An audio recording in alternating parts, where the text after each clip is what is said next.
चलिए हम लोग बेसिक वाले पार्ट में अब जा रहे हैं। तो बेसिक वाले में हम लोग पढ़ेंगे टाइप्स ऑफ कंप्यूटर।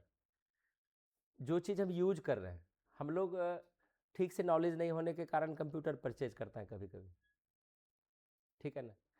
मान के चलिए कि आप अपने उपयोगिता के आधार पर कोई सामान खरीदता है और वो ज़रूरत नहीं है, या ऐसा खरीद लिया है जो यूजलेस हो।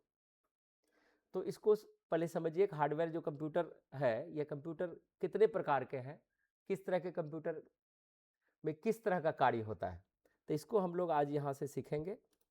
तो आज का चैप्टर है types of computer based on data handling, मतलब डेटा प्रोसेसिंग के आधार पर कंप्यूटर के प्रकार। इसको हम इसके मुख्य पॉइंट को पहले लेंगे, तब डिटेल्स पर जाएंगे।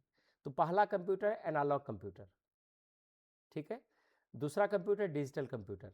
तीसरा कंप्यूटर है हाइब्रिड कंप्यूटर, ठीक है ना।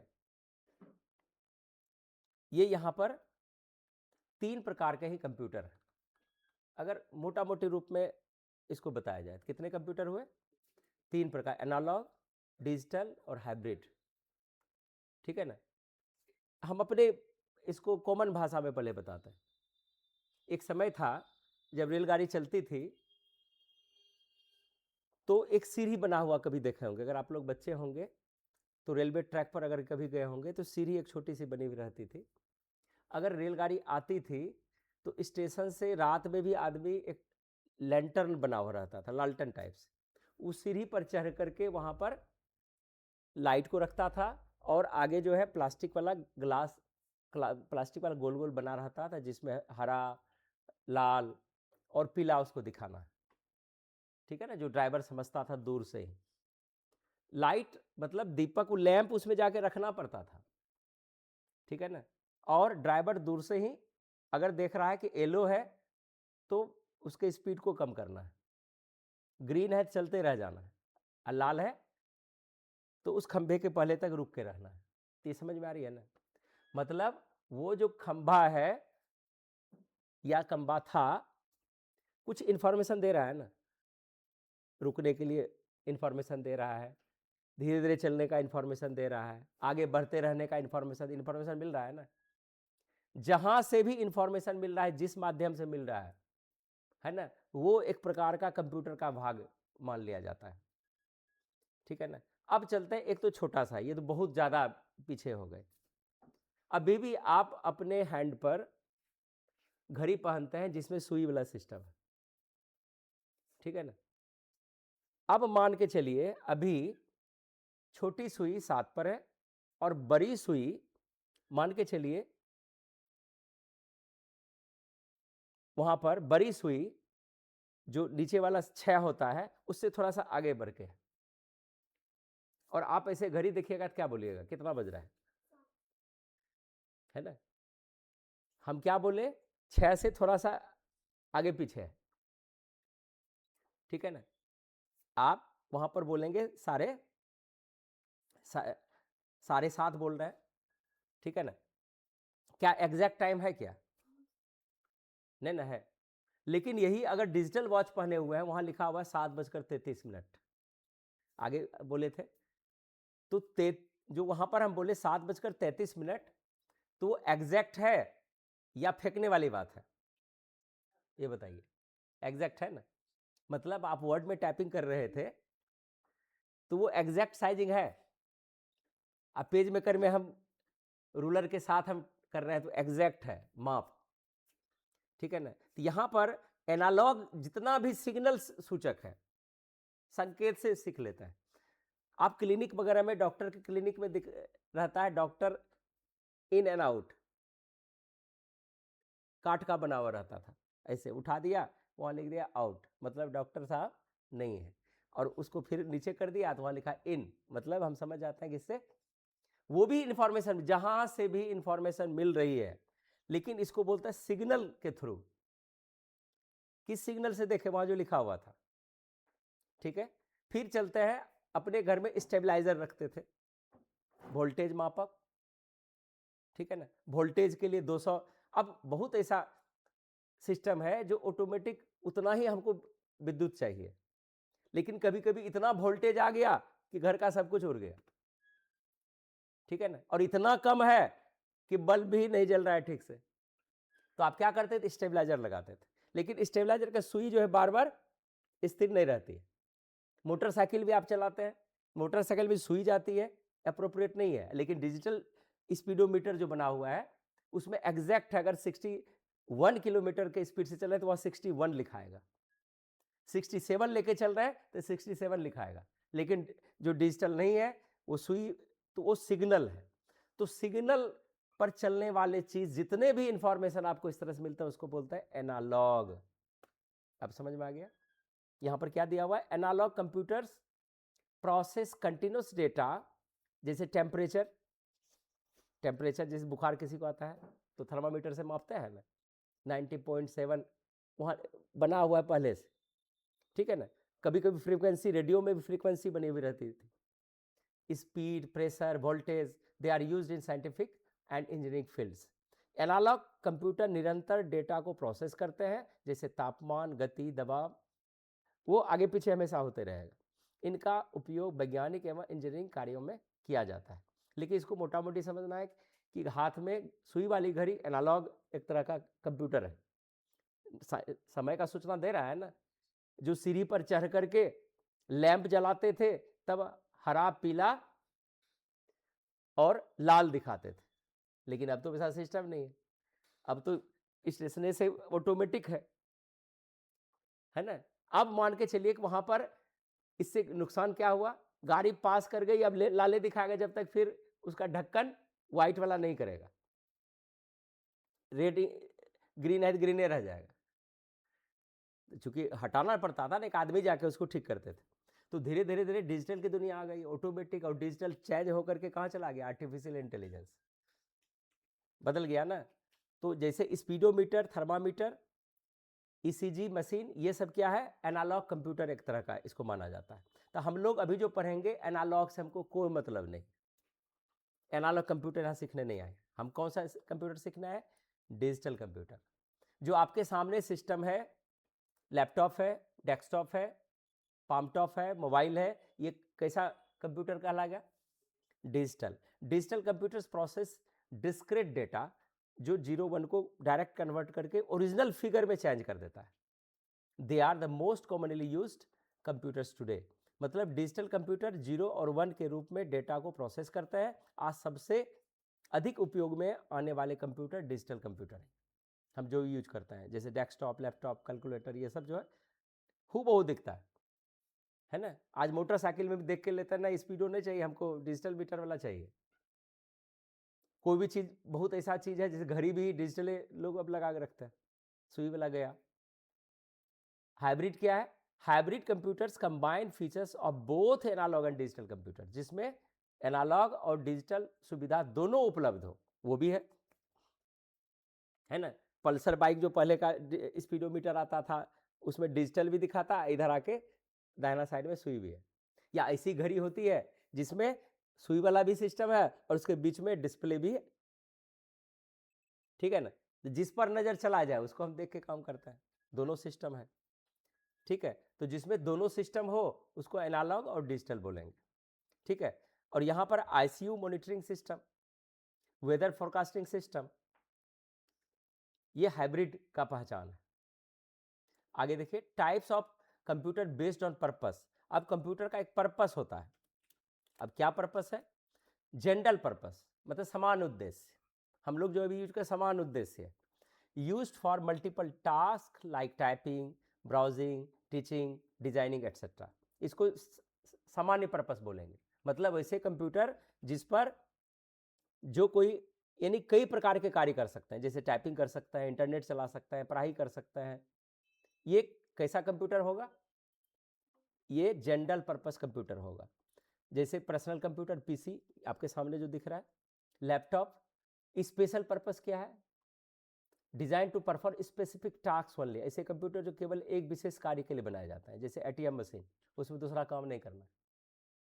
ट्रैफिक कंट्रोल सिस्टम, दूसरा काम नहीं होगा उसमें, ठीक है, जिसमें एक ही तरह के कार्य होते हैं।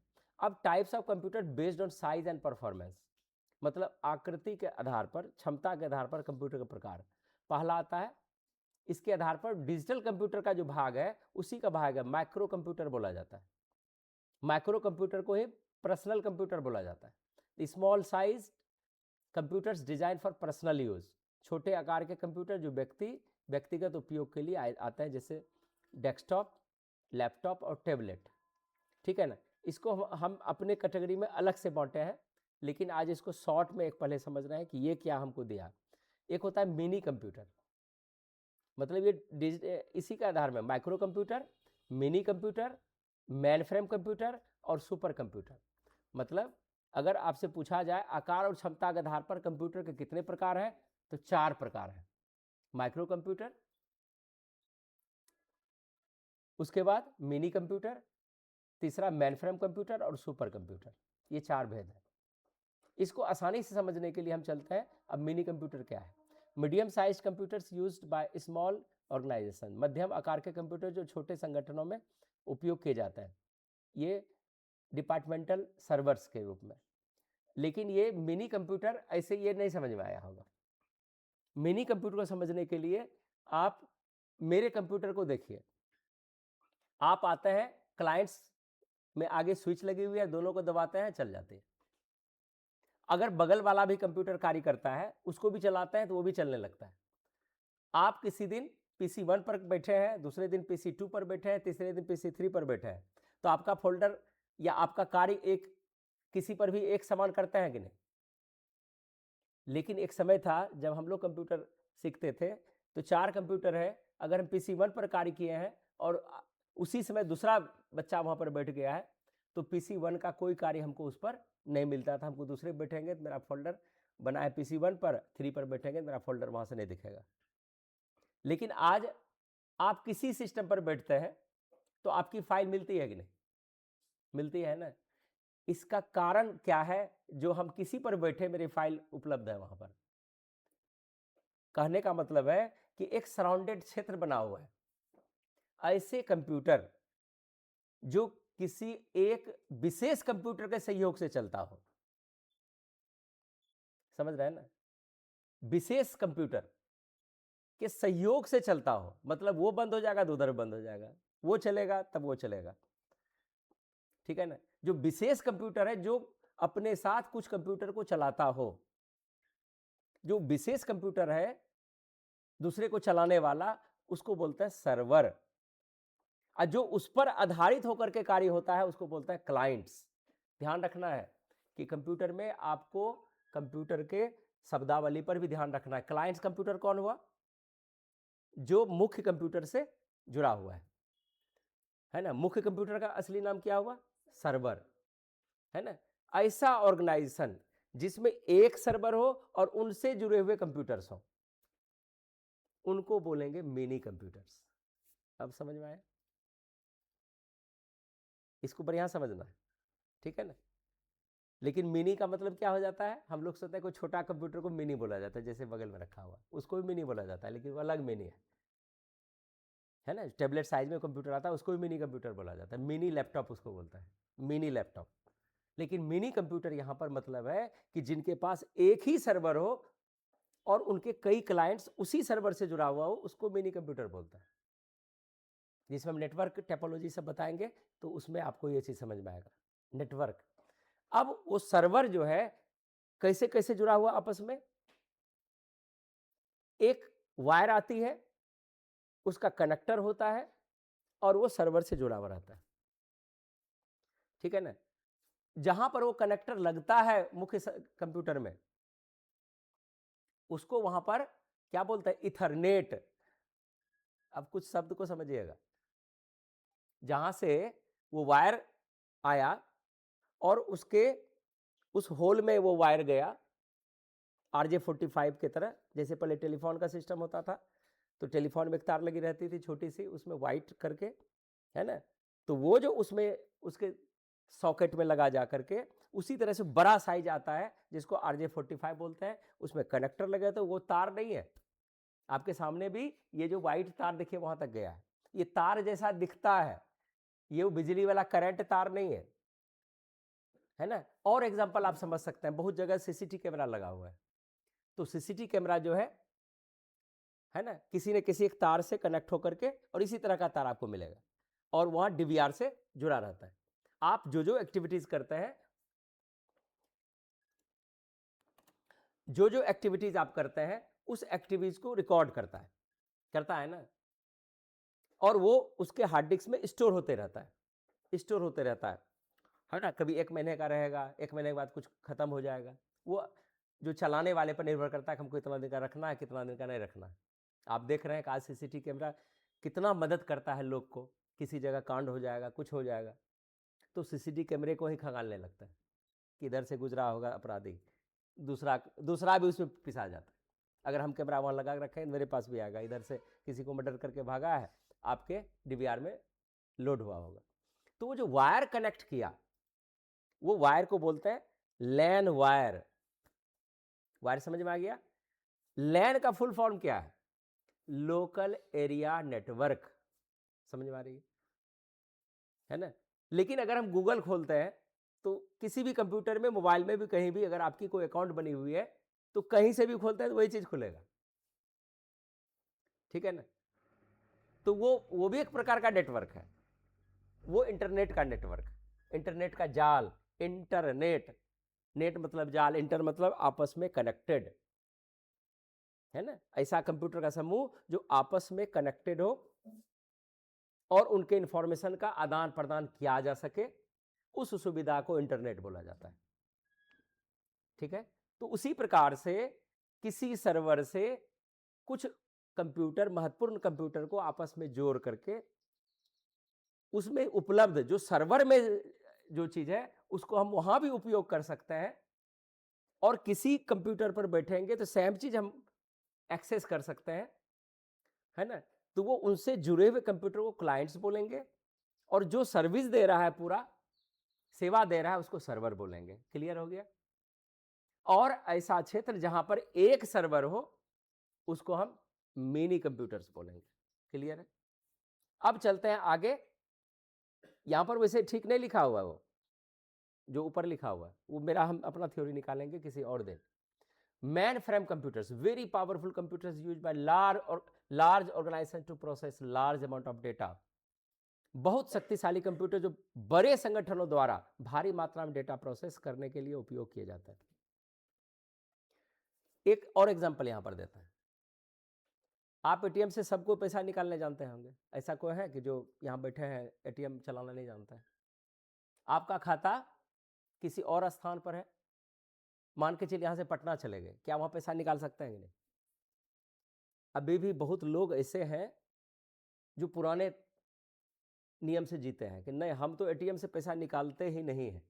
अब पटना चला गया, वहां जरूरत पड़ गया, तब तो पहले आप इंटरसिटी पकड़ के नगुछिया आइएगा जहां आपका बैंक है, फिर 10 बजेगा, स्टाफ आएगा, फिर आपका हस्ताक्षर मिलाएगा, कागज एक भरिएगा, वो भी साइन कीजिएगा, साइन मिलेगा, तब आपको वो पैसा मिलेगा। लेकिन पटना में अगर एटीएम आप सीखे हुए हैं, कार्ड डालिए, पिन डालिए, अमाउंट डालिए, पैसा आपके जेब में। लेकिन बैंक आपका कहाँ है और पैसा आप कहाँ निकाल रहे हैं, है ना। अब आप पटना में है, वहां भी निकल गया। कुछ दिन के बाद आप दिल्ली चले जाइए, दिल्ली में भी एटीएम है, वहां भी निकालिए, पैसा निकल जाएगा। बैंक है यहाँ और निकाल रहे हैं दिल्ली में भी। ठीक है ना। कहने का मतलब है कि कहीं ना कहीं जो उसका एटीएम है, उनका जो बैंक है वो सभी बैंक से जुड़ा हुआ है, सभी बैंक से जुड़ा हुआ है। अगर एसबीआई से हम निकाले तो एसबीआई का कनेक्शन उसके पास है। कोई भी फ्रॉड हो गया, कुछ हो गया, तो आप उसी एसबीआई में कीजिएगा, सर आपके नीचे जो एटीएम था इसमें फटा हुआ पैसा दे दिया, इसमें जाली नोट आ गया, तो उस एसबीआई को इन्फॉर्म करेंगे, नहीं कि अपने बैंक में आके सर पटना गए थे वहां हमको फटले पैसा आ गया तो जहां पर वो कनेक्शन है वहीं से आप करेंगे। ठीक है ना, समझ में आ रही है ना। और हर एटीएम हर बैंक से जुड़ा हुआ है, खासियत देखिए। ठीक है ना। जिनके पास कई सर्वर हो, हम एक कल्पना लेते हैं कि कल्पना में एसबीआई है और एसबीआई के अंदर में बहुत सारा कंप्यूटर लगा हुआ है और वहां भी एटीएम लगा हुआ है, तो उसका सर्वर उस एसबीआई में कहीं ना कहीं है। ठीक है। और उस सर्वर भी कहीं ना कहीं मुख्यालय से जुड़ा हुआ है, जहां उसका मैन ब्रांच होगा। और जहां जहां ब्रांच है उसका सर्वर है, पहले सर्वर है तब क्लाइंट्स है, मतलब कई सर्वर और हजारों क्लाइंट्स, उसको हम बोलेंगे मैन फ्रेम कंप्यूटर। जैसे बैंकिंग हुआ, रेलवे रिजर्वेशन सिस्टम है ना, जब रिजर्वेशन नहीं था तब, हम यहाँ की बात बोलते हैं कि नगुच्छा में उपलब्ध नहीं था रिजर्वेशन सिस्टम, कटिहार जाना पड़ता था रिजर्वेशन कराने के लिए, दिल्ली जाना है, जो पहला बार गए थे कटिहार से रिजर्वेशन करवाए थे।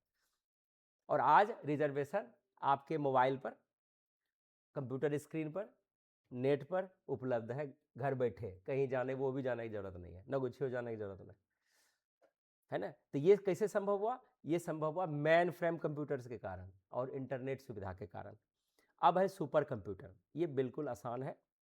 The fastest and most powerful computers used for complex scientific calculations, सबसे तेज और शक्तिशाली कंप्यूटर जो जटिल वैज्ञानिक गणनाओं के लिए उपयोग किए जाते हैं, जैसे वेदर फोरकास्टिंग के लिए, स्पेस रिसर्च के लिए, ठीक है ना। और इंडिया का जो सबसे फेमस सुपर कंप्यूटर है, ये कौन सा है?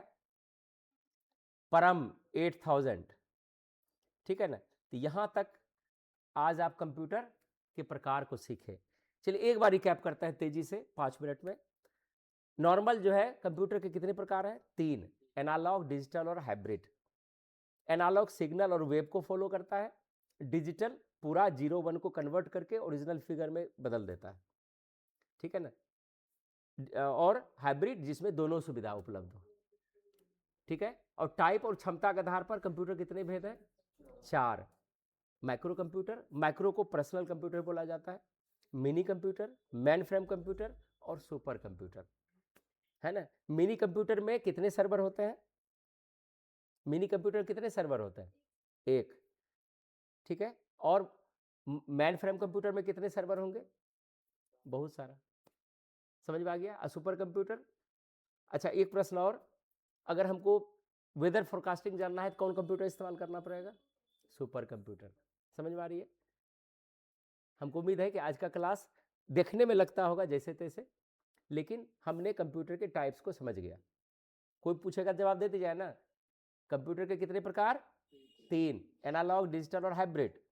क्षमता और उसके यूज के आधार पर 4, माइक्रो कंप्यूटर जिसको पीसी भी पर्सनल कंप्यूटर बोलते हैं, मिनी, मैन फ्रेम और सुपर। इतने टुपर हैं, तो आसान था ना, देखने में भारी लगता होगा।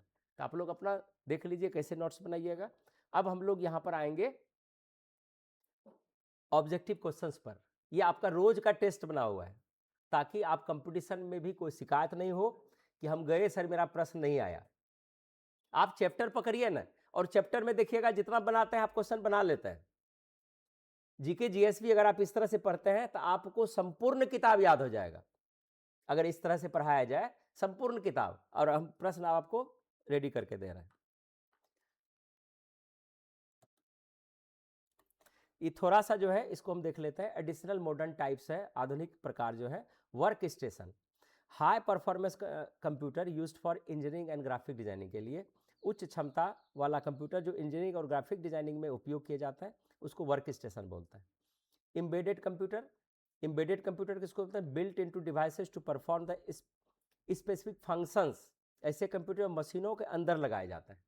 मशीन के अंदर भी कंप्यूटर कुछ फिट होता है ना। जैसे वॉशिंग मशीन है, उसमें भी कुछ ना कुछ है तब ना वो कर लेता है। एसी, माइक्रोवेव, स्मार्ट टीवी कुछ लगा हुआ है ना उसमें कंप्यूटर टाइप से, तो इसको एम्बेडेड कंप्यूटर बोलते हैं।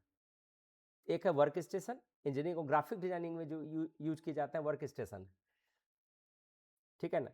उसमें अलग से ग्राफिक्स लगाया जाता है, जैसे कि गेमिंग पर्पज से, गेमिंग डिजाइनिंग के लिए, हायर ग्राफिक डिजाइनिंग के लिए, ठीक है ना। तो वहां पर वर्क स्टेशन इस्तेमाल होता है। तो हमको उम्मीद है कि यहां तक हम बना देता है, ठीक है। चलिए, analog computer process continuous data को प्रोसेस करता है, ठीक है। ये आंसर आपका। Which of the following is an example of an analog computer? Thermometer, सही है। Digital computer works on which number system? Binary code, 0-1 binary code है, ये मशीन की भाषा है। और यही लैंग्वेज सिर्फ कंप्यूटर को आती है। बाइनरी, बाइनरी का सांकेतिक चिन्ह क्या है? 0 और 1, ठीक है ना। इस जगह हम यहाँ पर डाल देते हैं 0 और एंड 1। लेकिन यहाँ पर क्या है कि 0 0 नहीं है और 1 1 नहीं है, उसका मान है, कुछ अलग मूल्य है, ठीक है ना। Hybrid computer is a combination of analog and digital, दोनों रहेगा इसमें, अपना अपना मिलाएंगे। ICU monitoring system is an example of hybrid computer, जिसमें दोनों सिस्टम है इसमें। चलिए, a computer used for multiple task is called general purpose computer.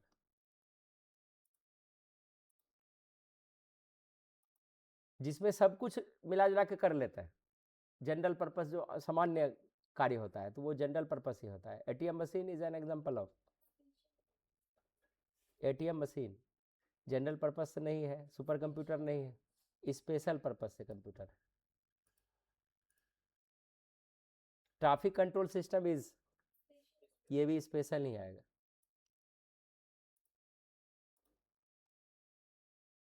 Which computer design for personal use, personal use के लिए कौन इस्तेमाल करता है? Micro computer. Tablet is an example of किस?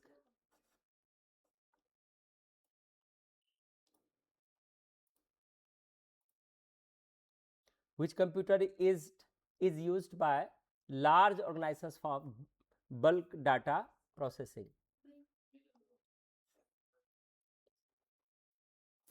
11 नंबर, मैन फ्रेम कंप्यूटर, ज़्यादा से ज़्यादा उसमें बहुत सारा सर्वर होता है ना। ओ मिनी में लग गया, मैन फ्रेम कंप्यूटर होगा आंसर इसका।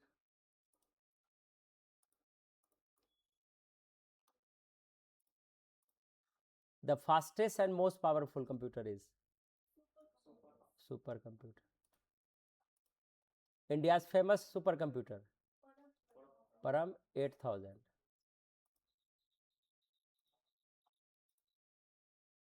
Work station mainly used for engineering graphic designing के लिए। एम्बेडेड कंप्यूटर्स फाउंड इन किस में? हाँ मिलाइए, अब कितना आंसर आया? 10 से ऊपर कितने बच्चे का है? 10 से ऊपर आना चाहिए कम से कम। वैसे कोशिश कीजिए कि 15 में 15 सही हो, थोड़ा सा कंसंट्रेशन को बना के रखेंगे तो आंसर आ जाएगा। चलिए, आप आज का क्लास आप सबको अच्छा लगा, इसके लिए धन्यवाद। आगे फिर मिलेंगे, आज का क्लास यहीं तक रहेगा। Thank you.